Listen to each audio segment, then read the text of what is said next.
What's up guys, my name's Tom, welcome back to another video. Here back to my F1 2019 career mode, episode 25 in season 2. And today is the Chinese Grand Prix. If you haven't watched the previous episode, I highly recommend to go check it out. It was the Bahrain Grand Prix. We had some funny battles with the AI, but today we're going to focus on the Chinese Grand Prix, where unfortunately two minor upgrades for the engine department failed, which is not the ideal because Shanghai requires a lot of straight line speed, and unfortunately we're not going to have those upgrades, but they should be ready once we get to the next episode. That is going to be the Azerbaijan Grand Prix, where straight line speed is very important as well. In the performance chart, not very much talk about some gains from Racing Point, and now overtakes Ferrari, and we maintain the gap to Mercedes. Mercedes didn't work any upgrades so far, so maybe we can be ready for them to bring an ultimate upgrade, or even two ultimate upgrades, because they are not bringing any updates. We'll see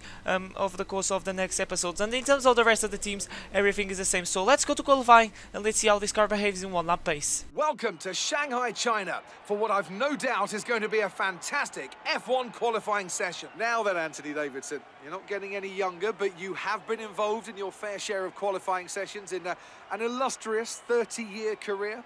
How do you deal with the pressure when you have that one chance to deliver a perfect lap? It's not so much about dealing with the pressure, it's more about how you approach the risk and just how much of it are you willing to take. You're constantly balancing the car on the edge of grip from braking, cornering and traction. And over the course of a lap, it's easy to get that balance wrong. And that's why achieving the perfect lap is almost impossible. As you say, I've been doing this 30 years now, and it never gets any easier. And so here we are, one of the sections where the two minor upgrades would come in handy, and into the braking zone is it's very easy to lock up, I should say. And here we are in Q1, by the way, and this is going to be just a formality. And through the final corner, 5th gear, open the DRS, hit the throttle as early as you can, and across the line it is a 1:31.6, and that's enough to get us through into Q2. Just a formality now. Q1, we have a car to go easily into Q1. It's just 2-1 run, and we are in P11, but it's just early days, so don't worry. If you see, yeah, we were down the order, but don't worry because it's early days. We are in Q2 now. I'm trying to qualify on the medium tires because I think it's the best tire to go. It's going to be a one-stop for everyone, but I think it will take more effect if we start on the mediums and then go to the hards, instead of going to the softs and then going to the hards. And at the moment I'm struggling a little bit, especially through this part where I'm having tons of understeer because I'm used to the soft tires, and these mediums are a little bit low on grip comparing with the red stripe tires. And through the final call, let's see if you can get in the top 10, open the DRS, alt lap mode, and across the line. And unfortunately it is P12, and we are forced to go with the soft tires because at the moment we are in the knockout zone and with quite some gap. And here we are, Charles Leclerc sets the provisional pole position. This is not a pole position because we are in Q2, the fastest time of Q2. We are gaining 1.2 seconds, 3.3 seconds now. And through the last corner, this should be easy, should be a piece of cake getting into Q3, open the DRS, and across the line it is a 1:30.8. We gone purple on the last sector, and we are through into the top 10 shootout of this Chinese Grand Prix. So like I said, a piece of cake. Max Verstappen down in P8, but I think he has more pace than that, because I think the Red Bull likes this track, especially the downforce. Not the downforce, the second sector, where it requires some downforce, where I struggle a lot, not a lot, just a little bit. Maybe the pace is not there for a race win, but we'll see if we can get at least a podium. And through now on the top 10 shootout, Q3, going through the first couple of corners. The snail session is very good for me. I felt always the car very stable, you know. Ricardo setting provisional pole position at the moment, as we are 82 thousandths of a second of his second one time, but we gain a lot of time on the last sector here, because he's a part of the track. I run with a low wing setup, so that's the reason. I think we have the fastest car on the straight line because of my setup. But through the last corner, now is Valtteri Bottas on provisional pole position, and we lost a little bit to Haken on the last corner, but nonetheless, it's going to be provisional pole position for the Chinese Grand Prix. And now Hamilton robs us the pole time, and now we have to go out once again for the second round and see what we can do. Verstappen is right on our tail, as you can see, so bad timing for my team. And you're going to see that I'm ghosting.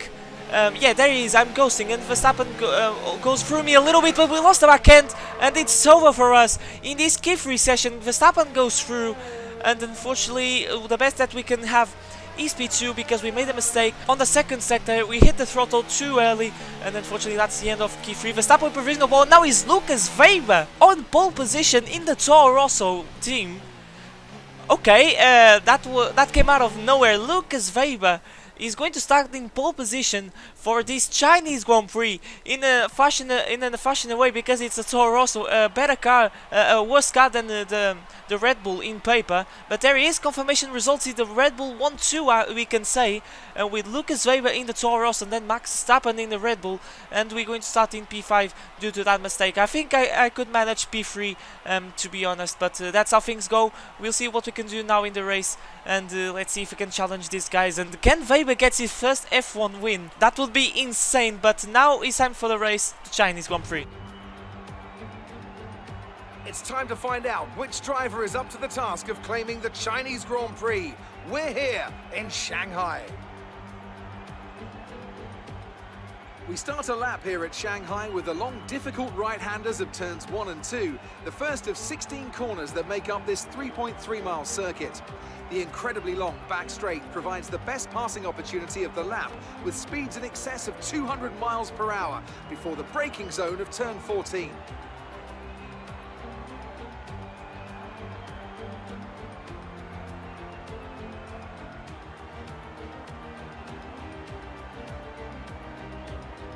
It's time to see how our drivers are stacking up after yesterday's exciting qualifying session. Great work from Lucas Weber yesterday sees him start from pole, and Max Verstappen lines up alongside. As we continue through the rest of the grid today, we have Hamilton, Leclerc, Thomas and Vettel, Bottas, Magnussen, Gasly and Daniel Ricciardo, Butler, Norris, Kimi Raikkonen and Kvyat, Hulkenberg, Giovinazzi, Roman Grosjean and Lance Stroll, Kubica and George Russell ends our grid lineup. Now it's almost time to lights out, so let's go down to the track. After a crazy qualifying, here we are on the grid, ready to start of the Chinese Grand Prix. Lucas Weber starting in pole position, and we're going to start on the soft and then go to hards. And I said that it would be better starting on the medium, so that's the reason that I try to go to the top 10 shootout in the yellow striped tires. But that's how things go. We're going to stick in this strategy. It's the best way to go around Shanghai, and we'll see what we can do in these next, I don't know, 36 laps. I'm not entirely sure, but we have to focus in this man, Lucas Weber, that is going to start in pole position. That Toro Rosso, it's hard to believe. Maybe that's a glitch of career mode where in the F1 game where Lucas Weber is OP. Many people talked about this is the Lucas Weber effect, and there you go. But let's be realistic and let's say that he's the next Michael Schumacher. He's German, so it makes more sense. But it can be Lucas Weber's day. Let's see if we can get at least a podium. 5 red lights for the Chinese Grand Prix, and it's louds out, and away we go. And it was an awful start. Leclerc got a good start, and now Lucas Weber is vulnerable to Hamilton, and they go side by side into turn 1 as well. Leclerc and Verstappen, and there you go. Hamilton is going to take the lead because he has inside line.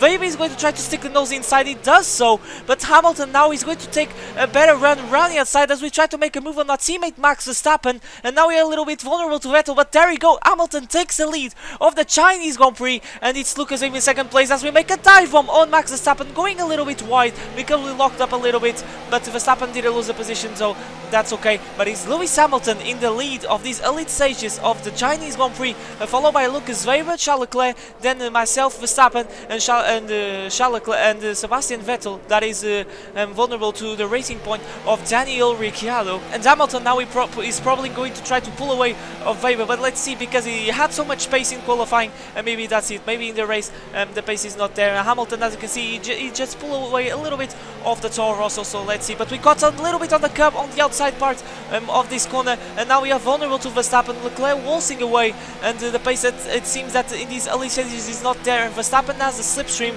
and he's going maybe on the inside outside. We'll see, because he's gaining very little amounts of distance because the DRS has been deployed. He's going to be deployed once he gets to lap 3, and there he goes, Max Verstappen on the inside. We're going to try all around the outside, and we do so, and we keep this before, but the pace in this lap 1 has not been good, and let's see what we can do over the course of this lap as we go a little bit wide. I'm doing everything in my power to pull away of Verstappen, but things are not working at the moment. But now we have team radio. Engines showing small signs of wear. Power output will be down. So this is not very good because this is a power tracking, so especially in the first sector. But I think at the moment we're doing great. So, and I knew that we would carry somewhere in the engine in the beginning of this weekend, but probably in the next weekend at Azerbaijan Grand Prix we change the engine because it's a straight line speed track, and there's a Verstappen on the outside, and we have a tons of oversteer as we try to put the power as early as we can, and we're going side by side through the turn 1. We're going to try to all round the outside. We're locked up a little bit, run wide, and we're going to be caught on the curve just like in key 2, in key 1 I should say. In key 3, he was in key 3 in the first run, and now Vettel overtook us, and now we're vulnerable. It wasn't Daniel Ricciardo, it was Kevin Magnussen on the racing point. In the space of few seconds, we lost 3 positions to Verstappen, Vettel, and Kevin Magnussen, and unfortunately we are down into P8, I believe, as Valtteri Bottas tries to take a slight look. No, it is P7, as Magnussen and Vettel are side by side, and Magnussen actually made the move on Vettel. So unfortunately we have to stay in P7, but now we are very vulnerable to Valtteri Bottas. But I decided in this lap that I'm going to pit because the soft tire is not feeling very well. I'm going to try to make an undercut on these guys because like I said, the soft tires are not feeling very well, and I think we should have a better pace on the hard tires. So we're going to pit in this lap, and we'll see what we can do. We're going to fit the hard tires, and we go to the end of the Grand Prix, and we should rejoin on the track in last place because the grid is so bunched up, because the R&D shot is so close. The grid is so close now, and it's just been 6 laps. So I think this is the best decision that I can do. We have nothing to lose. We are very down the order, and Verstappen pulled away. So we must accept that he has a better pace than me, and probably podium is out of the cards. But we'll see what we can do. We're not going to give up, and the confirmation that we are in P20 will allow Stroll and Russell that are starting on the mediums and then go to hards. That I believe it's the best strategy to go in this Sunday Chinese Grand Prix. And 1 lap later, one of the Toro Rosso, it is of PA Gasly, Sebastian Vettel are leaving the pit, and there's Vettel ahead. Can we get the position? He's a little bit far, but he has cold out tires, and we're going to go down on the inside of the German, and this undercut is working the trick because we overtook Vettel. And let's see now if you can overtake the other guys in front, which should be pretty easy. But now there he goes on the top right. The guys ahead of us pitting. There is Leclerc in front of Lucas Weber, so that was really interesting to see. Overtook Weber, so that's the thing that I was talking about. Is Lucas Weber that is now is losing pace because it was just qualifying, but now he's struggling a little bit of traffic on Stroll. We're going to dive down on the inside, and there's Weber in the actually jumped Leclerc on the pits, and he's really far, as you can see. And Weber rejoins in second place with Hamilton miles behind. But now there is Verstappen. Can we make this the same thing on Vettel? He's a little bit far, but we're going to dive down on the inside. This undercut rocket tricked, and we take P13, but that should be a net P4 in this Chinese Grand Prix. And this undercut is working the trick. But now here comes the difficult part. Can I hold Verstappen? And on lap 8 I decided that I'm going to let Verstappen go because we must accept that he has the better pace, and I'm not going to make things harder for him because we have to think in the Constructors' Championship. It's just a race, and we have to accept that Verstappen is faster today. So I'm being a good teammate and letting it go, and maybe fight for a potential podium with Charles Leclerc, because I think Weber and Hamilton are in another league. As you can see, Weber pulled away of Leclerc. So this is my decision, and it might pay dividends because it's a few laps later, and this is Max Verstappen trying something on Charles Leclerc, and there goes Max on the inside, and he takes a net P3 of the race, and a very easy move. And now this is Lewis Hamilton trying to get in some traffic, overtaking the guys that started on the medium, so he has some hurdles to manage as well for Lucas Weber. So it's maybe a question of who's going to manage better those hurdles. But there's Leclerc on the inside into turn 1 further in the snail section, and he's going to try to take the position of Verstappen. Verstappen is doing everything in his power to hold around the outside. Now he's going to have the inside line, but Leclerc is going to have a better outside line.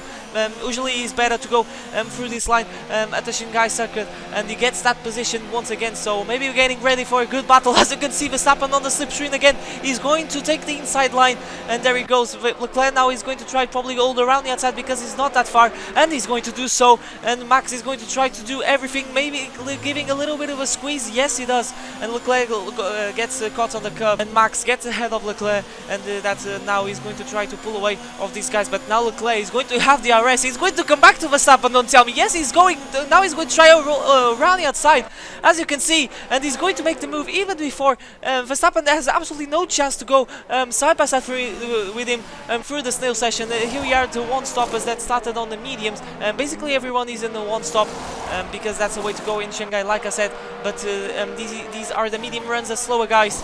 and there you go, the Williams of George Russell, I believe, pitting for hard tires, and then way down the order the Renault, Nico Hulkenberg on the Renault works team, and there's Verstappen once again on the inside, and these guys are battling so much. I wish you could be like this in real life. Who knows in 2020 can be like this, but two youngsters battling Armour and Song in this Chinese Grand Prix, and it's absolutely amazing to see. I'm really frustrated to not to see these guys, me not battling these guys is really frustrating, but we have to settle down, and now is our time to overtake these hurdles, starting with Roman Grosjean, and we're going to dive down on the side, a little bit hesitant on the brakes, but nonetheless we're going to make the move very easily on the Haas, and that was really weird, very hesitant on the brakes, and we're going to press on in this race, because I accepted now that now I'm going just to bring the car home, because these guys, even going side by side, are faster than me, so it's pretty crazy to see. And we're going to now just bring it home, and here, there you go, we are in P5 of this race, and behind us is Vettel and Bottas, and Vettel might get ahead of Bottas as he goes on the inside on the snail session. Bottas is holding around the outside, but Vettel, ooh, he has a little bit, he lost a back end, didn't he? And Bottas has to make an evasive action, but now this is for the lead of the race. This is Lucas Weber that is on the slipstream of Hamilton, and Lucas Weber takes the lead, retakes the lead of this Chinese Grand Prix of Lewis Hamilton. It's the first time that he's on the lead, because he was overtaken on the last lap, and Leclerc weaving everywhere, and he's going to try to go around the outside through the hairpin of Max Verstappen. This is amazing racing between the AI. Kudos to Codemaster for giving us an AI so aggressive as he's going side by side through this last corner. Leclerc's inside, he throws up the hand in frustration because they made some contact, and now it's going to be a drag race as they go through the snail station for the millionth time in this race, and Verstappen is going to have the inside line, and he takes P, and he remains in P3. But what a battle that these two guys are having, and Lucas Weber and Hamilton, it seems, because now they're getting so close, and there he goes. Hamilton is going to come back to the Toro Rosso of Lucas, and very easily. That Mercedes power is absolutely powerful. Yes, obviously, and Leclerc has to settle down for P2, but he's going to have DRS on the first lap, on the next lap. What he has to make is just stick with Hamilton, and he's doing so. He's going to make a massive dive bomb on the hairpin, and can he make that one retake the lead in great fashion of Hamilton as they go side by side like Verstappen and Leclerc did on the last corner, and Hamilton is going to squeeze so aggressively. He's doing everything in his power to not lose the race for bloody Toro Rosso, and now Weber with a massive slipstream of that Honda engine.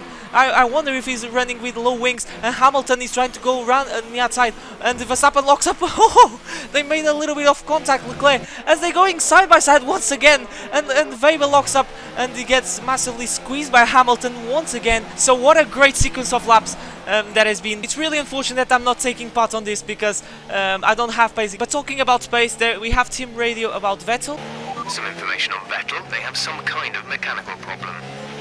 So I'm not going to complain with my pace, because Vettel is with some issues, and there you go, he's being overtaken by Pierre Gasly. Vettel is sitting that he's been overtaken already by Bottas, and there he goes, Gasly on the inside of Vettel, and pretty easy move. Vettel is struggling at the moment. I wonder if he's going to score points. He didn't score any point in this season so far, and he's right now. He's not Raikkonen. I saw a 7 and I thought it was Raikkonen, but no, he's the Alfa Romeo of Devon Butler, and he makes the move around the outside, and now he's Norris time. Maybe Vettel can lose 3 positions in the space of 1 sector. No, and Norris have to stick behind him, and this is once again for the race lead. A few laps later, Weber is back for more, and he goes down on the inside of Hamilton under the hairpin once again. The AI likes to make the move on the hairpin, and Hamilton holds round the outside, and he gets a good traction, and Weber has to stick behind him, but he's going to have the DRS, and let's see if he can get the position over Hamilton, and they're going side by side probably through the snail session. There he goes, he's going to stick on the inside line, and they're going side by side, and Weber once again takes the lead of this Chinese Grand Prix. What a battle these two guys are having as we're going to start the last lap, and guess what, these guys are still battling as they go through the last lap. There you go, confirmation that we're going to start the last lap, and Leclerc has the fastest lap, and we're going to bring it on, but these guys are fighting. This is the last lap, this is the last sector, this goes down to the wire. Hamilton is going to try to take the race lane by going around the outside on the hairpin. Come on, Weber, hold that position please. I'm screaming for you, and AI, this is crazy, but they're going side by side through the last corner. Don't tell me this is going to down to the wire of this Chinese Grand Prix. Weber gets a better run, and he wins. Lucas Weber wins his first F1 race in a great fashion in a Toro Rosso over the multi multiple world champion Lewis Hamilton. What a great way to win his first Grand Prix. Wow, that was amazing. And it was between an AI car.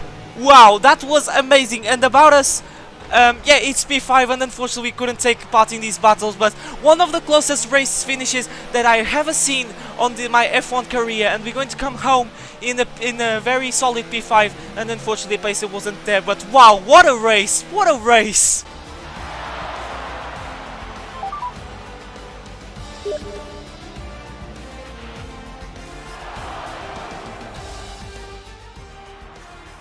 Here's our winner, pulling their Toro Rosso into Parc Ferme, and what a fantastic race.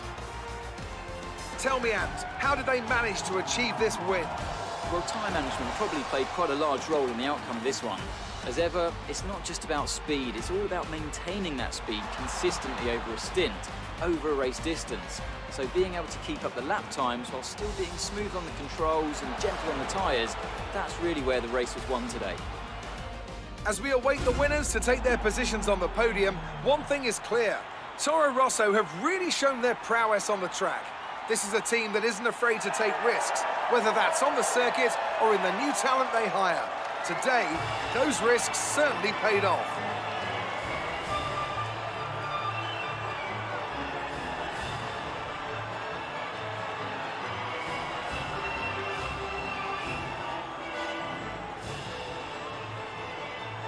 Great work out there today. Let's have your thoughts. It was more like Dodgems than Formula 1 today, wasn't it? I think here Claire was exaggerating, and yeah, it was some content. I have to be a little bit careful, so we're going to the top answer. You've had experience with Devon's fast, aggressive style. Any advice for the drivers he passed today? This is a very simple one, go faster. Your old teammate had a much better race this weekend. Do you think we can expect more wins from him? Yeah, really happy to see Weber on top today. He was my F2 teammate and my teammate last season, so we're going to pick this option. Great. Well, that's everything. One of the best races that I ever witnessed in my F1 career. Look at the gap between Weber and Hamilton. 31 thousandths of a second. What a banger of a race this Chinese Grand Prix. Make sure to smash that like button, guys. And subscribe to channel if you see plenty more races like this. I hope so, because this race was an absolute bonkers. Unfortunately, we didn't have the pace to fight over these guys. Hopefully in the next race in Azerbaijan we can do so. And we are remaining P2, 13 points behind Max Verstappen. So we lost a little bit of time to Verstappen, but in P3 now is Lucas Weber, and he's 2 points away of me. So wow. What a race, and now we saw also in P2, so he's a Red Bull 1-2 and the Red Bull 1-2-3 in the Constructors and Driver Championship, so everything is going well for the Red Bull family, but we have to push more for the next race. That is going to be the Azerbaijan Grand Prix, guys. So thank you so much for watching. Make sure to smash like and subscribe channel if you see plenty more Formula 1 content, like I said.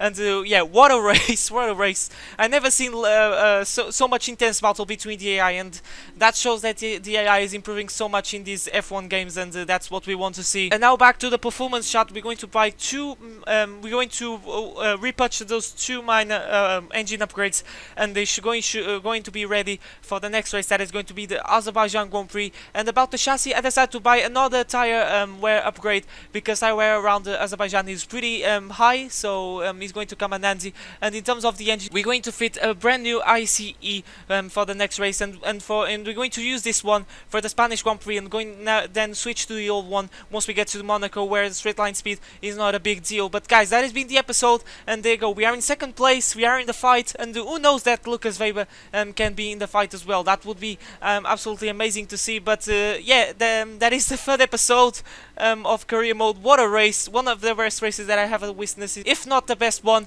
But yeah, for me is everything, and I'll see you guys for brand new video next time, the Azerbaijan Grand Prix. But now is goodbye.